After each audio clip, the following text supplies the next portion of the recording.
Sinpo TV kembali hadir bersama saya Sri Dewi Andayani dalam berita pilihan selama sepekan.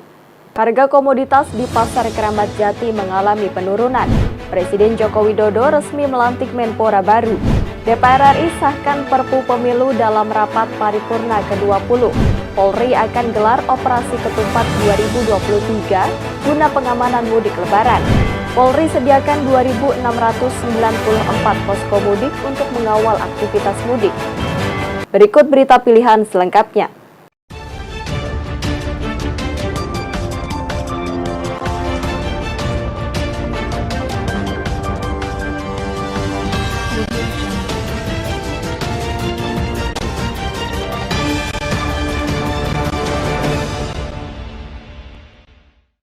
Harga komoditas di Pasar Induk Keramat Jati, Jakarta Timur mulai mengalami penurunan. Penurunan harga tersebut sudah terjadi sejak beberapa hari di bulan Ramadan. Sementara itu pedagang dan pembeli berharap agar harga komoditas tetap normal. Harga cabai dan bawang di Pasar Induk Keramat Jati, Jakarta Timur mengalami penurunan. Seperti harga cabai rawit merah dan keriting sebelum bulan Ramadan di angka 70-80 ribu per kilo, kini turun menjadi Rp35.000 hingga Rp40.000 per kilogramnya. Untuk bawang kini turun menjadi Rp32.000 dari sebelumnya Rp40-42.000 per kilogramnya. Selain itu, komoditas lainnya seperti tomat ikut turun menjadi Rp9.000 per kilogramnya yang sebelumnya Rp10.000 per kilogramnya. Penurunan harga ini dinilai masih belum signifikan. Pasalnya kenaikan maupun penurunan harga komoditas terjadi dalam waktu yang tidak menentu. Per kilo harga bawang sekarang berapa, Bu? 33, Om. 33. Ini biasanya mau menjelang lebaran ini ada kenaikan nggak, Bu? Biasanya ada kenaikan. Lebaran kurang seminggu udah kenaikan. Udah. Ini harga sebelumnya berapa sih, Bu? 32 ini harga sebelumnya, sebelum puasa ini berapa, Bu? Ya udah mau puasa ini, sebelum puasa mencapai 40. Berarti sekarang turun, Bu? Iya, agak merosot ini. Oh, udah berapa lama, Bu, harga turun ini, harga Baru bawang? seminggu. 40, 42 Sebelum? puasa. Sekarang? Sekarang 33, 34 per kilonya. Tapi penjualan lumayan, Bu, setelah harga turun? Sepi, Om, merosot. Oh, kenapa sih, Bu?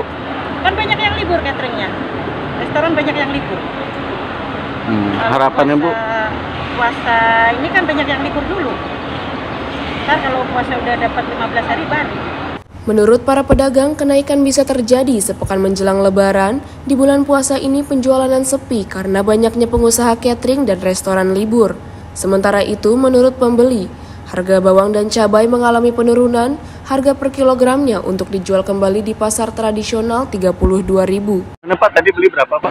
Jadi tadi itu harga 27, 25 itu, tapi untuk harga pasaran memang di angka 32. Oh, rencana Bapak mau jual lagi? Ya, karena kita jual lagi ya kita harus tawar-menawar kan lagi. Masa itu udah 30-an lebih. Sekarang mengalami penurunan. Ya. Terus biasanya, Pak, menjelang lebaran itu ada kenaikan? Nggak tahu nanti di akhir-akhir minggu puasa minggu akhir itu ya nggak ngerti. Harapannya, Pak? Harapannya ya biar bisa turun, biar minat pembeli stabil gitu. Mendekati bulan Ramadan, harga cabai rawit merah di angka 70-80 ribu per kilogramnya dan bulan Ramadan ini mengalami penurunan harga. Saat ini harga cabai rawit merah 35-40 ribu per kilogramnya, cabai merah keriting kini 25 ribu per kilogramnya, sebelumnya 40 ribu per kilogramnya.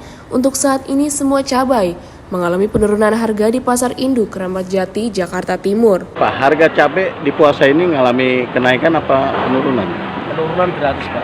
Sejak kapan, Pak, ada penurunan? Sudah dari mulai puasa pertama sampai sekarang. Sudah ada penurunan. Berapa, Pak, sekarang per kilo? Sebelum puasa itu udah di kepala 70-80 ya. Per kilo? Ya, untuk saat ini udah 35-30, paling mahal 40. Per kilo. Kalau yang Keriting merah dari harga 40 sekarang udah harga 25. sebelumnya? Sebelumnya 40. Belum 40. Itu ini nggak, Pak, berdampak nggak dengan penjualan? Ya, dampak juga sih, Pak. Lebih rame dong? Enggak, sepi semua. Soalnya untuk pemakan hari puasa itu pedas kurang. Yang banyaknya manis lagi. Pak, untuk biasanya ada ngalami kenaikan nggak Pak menjelang Lebaran ini? Kayaknya nggak ada deh Pak. Untuk ini mungkin stabil lah ya, di antara pasaran di kepala 40 atau ke 35 itu standar pasarnya itu. Per kilonya? Nah, turun semua harga cabai-cabai yang di pasar ini. Termasuk cabai hijau kali ya? Cabai juga turun semua turun, nggak ada yang mahal. Pak, harapannya pada pemerintah Pak? Harapan pemerintah ya kita harga standar aja, ekonomi mudah-mudahan lebih membaik lagi gitu aja. Sementara itu, pedagang dan pembeli berharap agar pemerintah dapat menstabilkan harga komoditas pangan dan harga bahan pokok tetap stabil hingga Idul Fitri nanti. Dari Jakarta Timur, Tim Liputan melaporkan untuk Sinpo TV. Menjelang sahur, petugas gabungan Polres Metro Jakarta Barat dan Polsek Cengkareng menggagalkan aksi tawuran sekelompok pemuda yang hendak melakukan aksi tawuran di Jalan Pasar Rakyat Cengkareng, Jakarta Barat. 6 pemuda yang diduga hendak melakukan aksi tawuran menjelang sahur berhasil digagalkan petugas di Jalan Pasar Rakyat Cengkareng atau PRC Cengkareng, Jakarta Barat dini tadi. Dari tangan mereka, petugas mendapati beberapa senjata tajam dan besi yang akan digunakan untuk tawuran. Selanjutnya, para remaja berikut barang bukti senjata tajam dibawa ke Polsek Cengkareng untuk kepentingan pemeriksaan lebih lanjut. Kami bersama tim Perintis Presisi mengamankan sekitar 6 orang diduga akan melakukan tawuran. Ada senjata tajam atau gimana Pak? Pada saat penyisiran ditemukan ada senjata tajam. Namun untuk kepemilikan masih pendalaman. Ini mereka mau melakukan tawuran atau sudah tawuran atau sudah apa? Diduga akan melakukan tawuran. Selanjutnya para yang diamankan ini diamankan di mana dan akan ditindaklanjuti atau seperti apa? Untuk selanjutnya yang kita amankan kita bawa ke Polsek Cengkareng untuk selanjutnya dilakukan pemeriksaan. Selanjutnya, guna mengantisipasi maraknya aksi tawuran di bulan suci Ramadan, polisi akan gencar melakukan patroli-patroli kewilayahan saat menjelang sahur. Dari Jakarta, Tim Liputan melaporkan untuk Sinpo TV. Presiden Jokowi resmi melantik Aryo Bimo Nandito Aryo Tejo sebagai Menteri Pemuda dan Olahraga pada sisa masa jabatan Kabinet Indonesia Maju periode 2019-2024. Pelantikan itu dilaksanakan di Istana Negara pada Senin 3 April 2023. Presiden Joko Widodo resmi melantik Menteri Pemuda dan Olahraga serta Kepala Badan Nasional Penanggulangan Terorisme atau BNPT sisa masa jabatan Kabinet Indonesia Maju periode 2019-2024 pada Senin 3 April 2023. Pelantikan tersebut berdasarkan keputusan Presiden tentang pengangkatan Menteri Pemuda dan Olahraga serta pemberhentian dan pengangkatan dari dan dalam jabatan pimpinan tinggi utama di lingkungan Badan Nasional Penanggulangan Terorisme. Seperti diketahui, Aryo Bimo Nandito Aryo Tejo ditunjuk dan dilantik sebagai Menteri Pemuda dan Olahraga, sedangkan Komjen Pol Riko Amelza Daniel dilantik sebagai Kepala Badan Nasional Penanggulangan Terorisme atau BNPT. Sebelum saya mengambil sumpah berkenaan dengan pengangkatan saudara-saudara sebagai Menteri Pemuda dan Olahraga Kabinet Indonesia Maju dalam sisa masa jabatan periode tahun 2019-2024 dan sebagai Kepala Badan Nasional Penanggulangan Terorisme. Terlebih dahulu, saya akan bertanya kepada saudara-saudara, apakah saudara-saudara beragama Islam? Siap beragama Islam. Bersediakah saudara-saudara untuk diambil sumpah menurut agama Islam? Bersedia. Apabila demikian, harap mengikuti dan mengulangi kata-kata saya.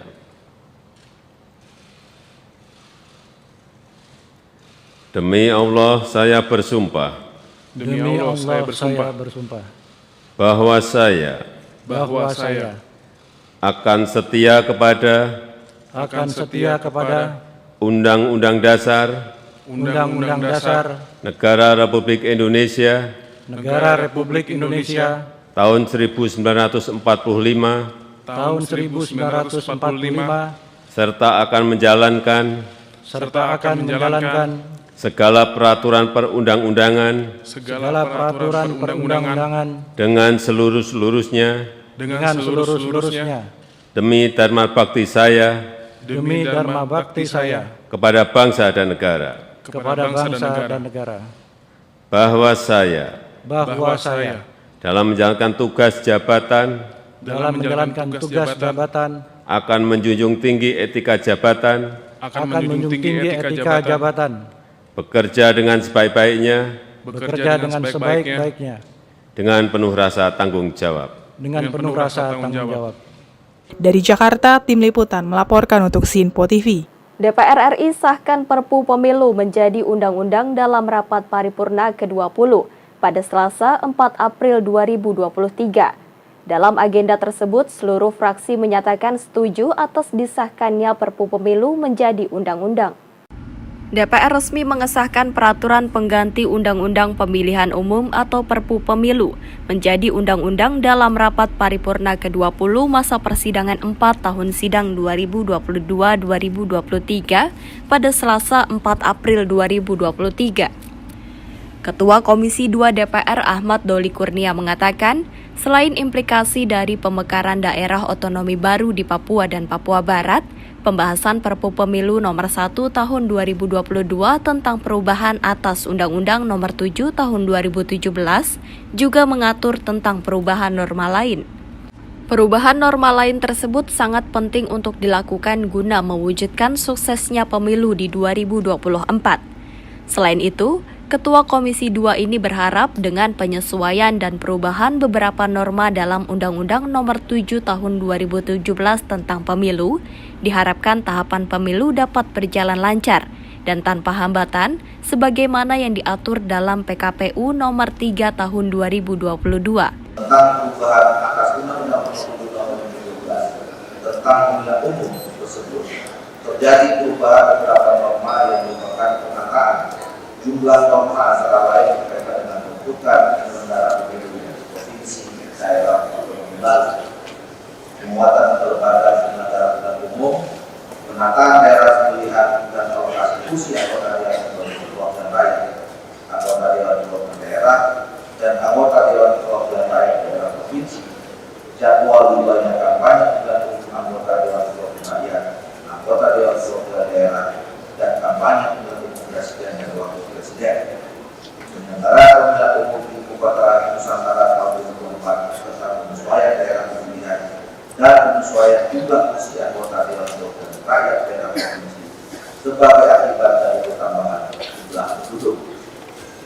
Selain implikasi dari pemekaran daerah provinsi di Papua dan Papua Barat, dalam perkembangannya, pemerintah juga mengatur tentang perubahan norma lain yang sangat penting dalam memberikan suksesnya pemilu tahun 2024. Usai penyampaian laporan Ketua Komisi 2 DPR, pimpinan sidang yang dipimpin oleh Ketua DPR RI Puan Maharani kemudian menanyakan persetujuan kepada seluruh anggota dewan yang hadir. Seluruh anggota fraksi di DPR pun menyatakan setuju dengan pengambilan keputusan tingkat 2 atas Perpu Pemilu tersebut dan resmi menjadi undang-undang.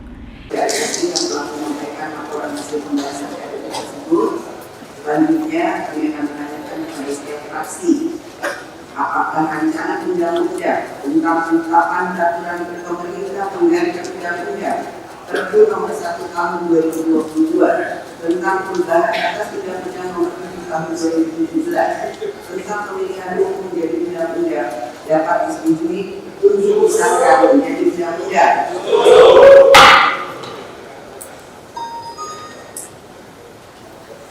Dari Jakarta, Sri Dewi Andayani, Dava Rizkiano melaporkan untuk Sinpo TV. Ketua Umum Partai Gerindra Prabowo Subianto menghadiri acara silaturahmi Ramadan yang digelar di kantor DPP Partai Amanat Nasional pada Minggu 2 April 2023. Dalam momen silaturahmi tersebut, Ketua Umum PAN Zulkifli Hasan turut memuji Prabowo Subianto di hadapan Presiden Joko Widodo. Ketua Umum Partai Gerindra Prabowo Subianto menghadiri acara silaturahmi Ramadan yang digelar di kantor DPP Partai Amanat Nasional pada Minggu kemarin. Acara silaturahmi itu juga turut dihadiri oleh Presiden Joko Widodo, Ketua Umum PKB Muhaimin Iskandar, Ketua Umum Partai Golkar Airlangga Hartarto, serta PLT Ketua Umum P3 Mardiono. Dalam pidatonya, Ketua Umum PAN Zulkifli Hasan sempat memberikan pujian kepada Prabowo Subianto dengan menyebut Menteri Pertahanan tersebut sebagai sosok yang tak kenal lelah berjuang demi NKRI. Pernyataan Zulkifli Hasan itu lantas disambut meriah dengan tawa dan tepuk tangan dari para hadirin, tak terkecuali Presiden Joko Widodo. Pak Prabowo, terima kasih banyak Pak. Saya deg-degan, jangan sampai Pak Prabowo nggak hadir. Pak Presiden, saya sama Pak Prabowo sudah 10 tahun Pak, dukung Pak.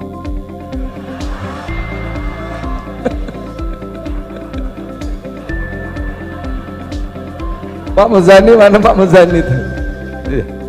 Iya. Pak Hatta ada Pak tuh, Pak Hatta ada. Pak Hatta masih ada Pak. Tapi karena Pak Prabowo jadi menteri Pak Jokowi, masa saya enggak gitu.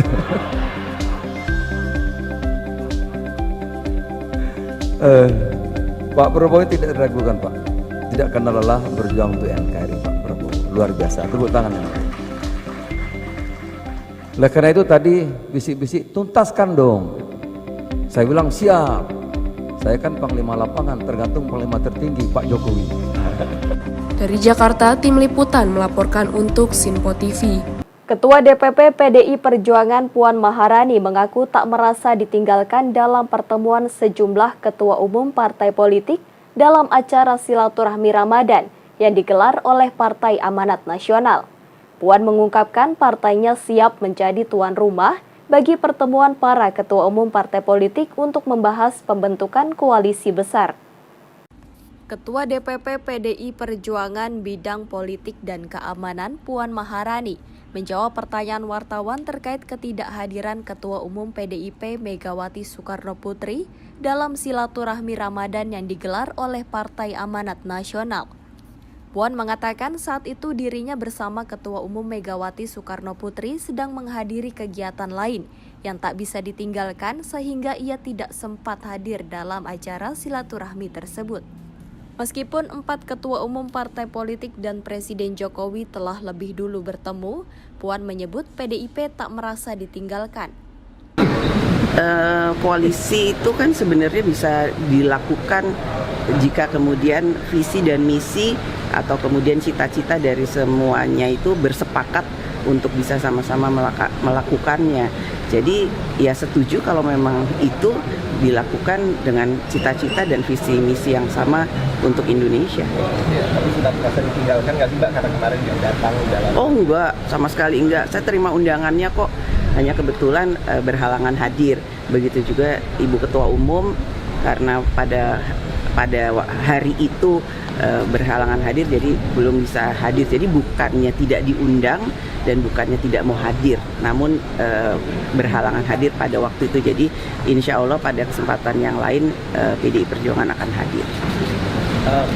Sementara itu, Puan Maharani mengungkapkan PDIP dan Ketua Umum Megawati Soekarnoputri siap menjadi tuan rumah pertemuan para ketua umum partai politik dalam rangka membahas kemungkinan pembentukan koalisi besar.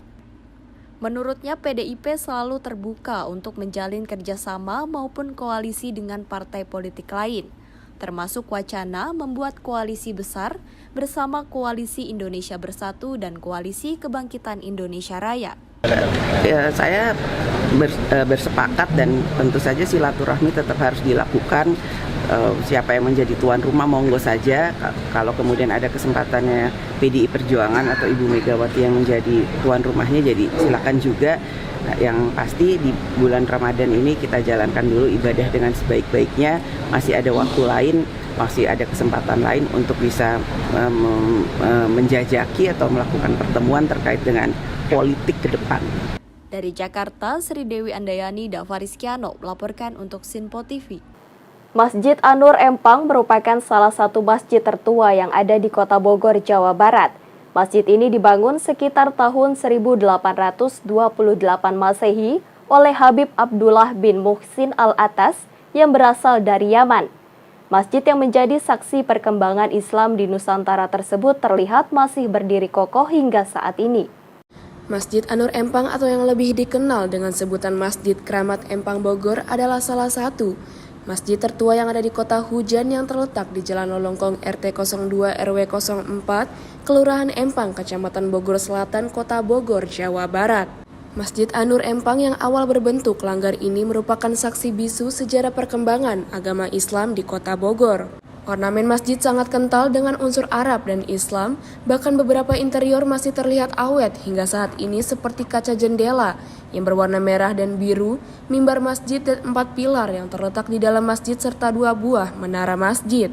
Masjid An-Nur Empang dibangun sekitar tahun 1828 Masehi oleh seorang ulama besar pada masanya, yaitu Habib Abdullah bin Muhsin Al-Atas yang merupakan pendatang asal Hadramaut, Yaman. 1928 asal dari Yaman Hadramaut, dia datang ke Indonesia khusus untuk syiar Islam di Jawa Barat.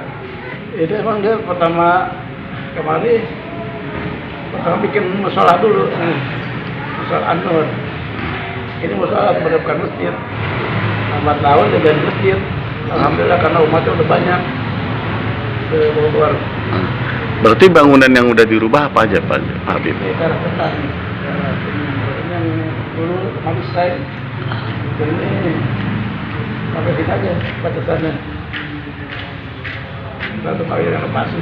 Tahun berapa Pak renovasi? Tahun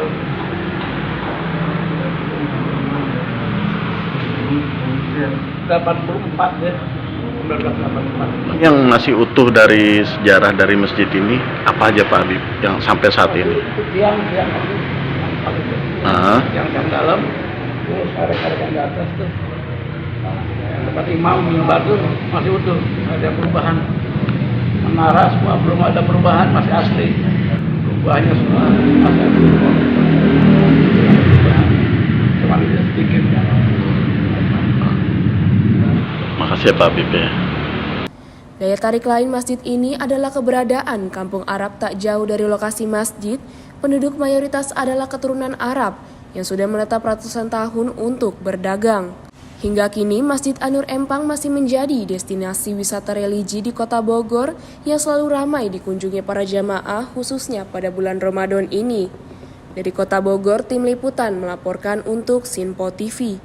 Partai Gerindra meyakini kadernya yakni Sandiaga Uno akan selalu melakukan koordinasi perihal apapun. Hal tersebut merespon jubir P3 yang mengklaim bahwa Sandiaga Uno akan bergabung ke partainya.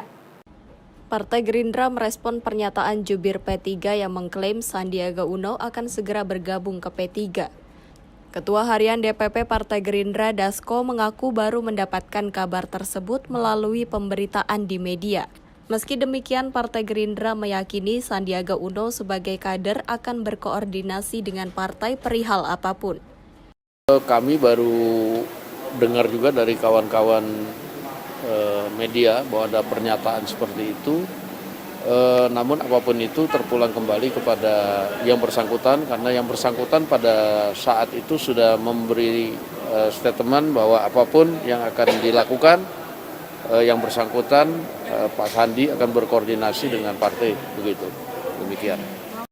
Dari Jakarta, Tim Liputan melaporkan untuk Sinpo TV. Operasi Ketupat 2023 akan digelar pada 18 April hingga 1 Mei 2023. Hal itu diungkapkan Kapolri Jenderal Listio Sigit Prabowo dalam rapat pematangan koordinasi lintas sektoral terkait kesiapan pengamanan arus mudik dan balik Idul Fitri 2023. Dalam rapat koordinasi lintas sektoral, Kapolri Jenderal Listio Sigit Prabowo menjelaskan bahwa pihaknya akan menggelar operasi ketupat pada arus mudik dan balik Idul Fitri 2023. Kapolri mengungkapkan operasi ketupat 2023 akan digelar secara terpusat bersama dengan TNI, kementerian, serta lembaga terkait di seluruh wilayah dan akan dimulai pada 18 April hingga 1 Mei 2023. Lebih lanjut, Kapolri menyebut pihaknya akan meningkatkan operasi rutin sebagai langkah persiapan prakondisi, yakni pada sepekan sebelum dan setelah operasi ketupat bergulir.